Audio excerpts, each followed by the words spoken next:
দেশের ৫৪ জেলায় খাল খনন কর্মসূচির উদ্বোধন করলেন প্রধানমন্ত্রী তারেক রহমান। দিনাজপুরের কাহারোল উপজেলায় সাহাপাড়া খাল খননের মধ্য দিয়ে এই কর্মসূচির উদ্বোধন করা হয়। প্রথম দফায় ৬ মাসে ১২০০ কিলোমিটার ও পর্যায়ক্রমে ৫ বছরে ২০,০০০ কিলোমিটার নদী নালা ও খালবিল খনন করা হবে।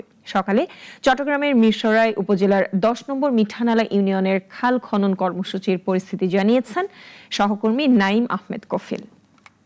দর্শক, আমি এই মুহূর্তে আছি চট্টগ্রাম জেলার মিরসরাই উপজেলার ১০ নং মিটানালা যে ইউনিয়ন, সেই ইউনিয়নে আছি। আপনারা দেখতে পাচ্ছেন এখানে একটি খাল খনন উদ্বোধন হতে যাচ্ছে। আপনাদেরকে একটি বিষয় জানিয়ে রাখতে চাই, আজ প্রধানমন্ত্রী তারেক রহমান ৫৪টি জেলার ৬৪টি খাল একযুগে খনন কাজ উদ্বোধন করবে। তারই অংশ হিসেবে মিরসরাই দিঘিনালায় আজ এই মিটানালা যে বামন সুন্দর যে খালটি, সেই খালটি খনন উদ্বোধন করবেন অর্থ মন্ত্রণালয়ের মন্ত্রী আমির খসরু মাহমুদ চৌধুরী এবং পার্বত্য চট্টগ্রাম বিষয়ক প্রতিমন্ত্রী মীর হেলাল উদ্দিন এবং চট্টগ্রাম জেলা প্রশাসক সহ ১ নং যে মিরসরাই সাংসদ নুরুল আমিন এই উদ্বোধনী অনুষ্ঠানে থাকার কথা রয়েছে। আরেকটি বিষয় জানিয়ে রাখতে চাই, শুধু চট্টগ্রামের এই মিরসরাই নয়, আজ অর্থমন্ত্রী চট্টগ্রাম মহানগরে আরেকটি খাল উদ্বোধন কাজ শুরু করবেন। আপনাদেরকে একটি বিষয় জানিয়ে রাখতে চাই, পেছনে যে দেখতে পাচ্ছেন খাল খননের যে কার্যক্রম এখানে শুরু হতে যাচ্ছে। চট্টগ্রামের যে মিরসরাইয়ের যে এই যে বামন সুন্দর খালটি, এর দৈর্ঘ্য হচ্ছে প্রায় ১৪ কিলোমিটার।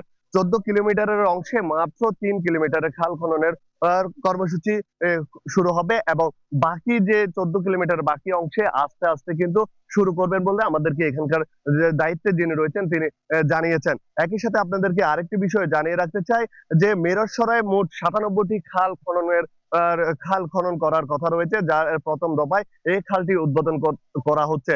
আপনাদেরকে একটি বিষয় জানিয়ে রাখতে চাই, বামন সুন্দর খালটি প্রায় খালের পাশে প্রায় আপনার ২০ হেক্টর আবাদি জমি রয়েছে এবং এই খালটি খনন করার পরে আরো ৫ হেক্টর কৃষি জমি আবাদ করা যাবে বলে আমরা জানতে পেরেছি।